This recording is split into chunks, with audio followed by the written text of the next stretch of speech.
Hi, Dr. Milky in my car again, back with another message about plantar fasciitis. Actually, a brief story about plantar fasciitis.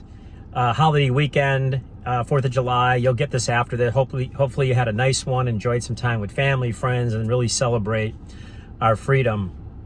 So I was in the airport flying home from a trip, and a few of us sitting around having a conversation, and a gal across from us heard me talk about being a podiatrist, and someone was telling me about their heel, and she said, "Oh, I'm a nurse and I have plantar fasciitis and I've been struggling with it for a long time."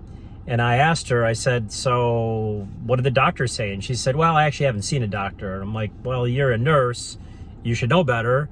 She said, "Yeah, I know, but I just, haven't done it." And I said, "Well, how long have you had this for?" "Oh, about 9 months. And I just looked at her and I'm like, "Uh-oh." And she's like, "What?" And I said, "Well, chances are this is not plantar fasciitis anymore. This is what's called plantar fasciosis, which is scar tissue.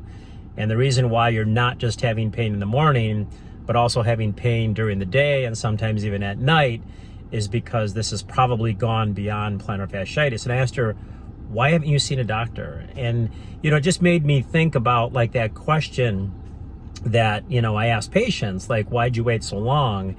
And I realized, it's beyond just, the fear of the unknown, which I think is part of it.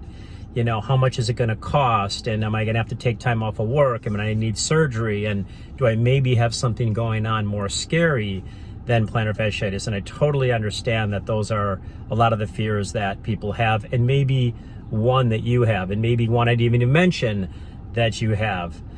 So there, I understand those are there. We do have health insurance, so it does cover the vast majority of what people have to, pay, or, the cost of having something taken care of. And, fortunately, it's rarely, something like cancer or, something that's going to be life-threatening.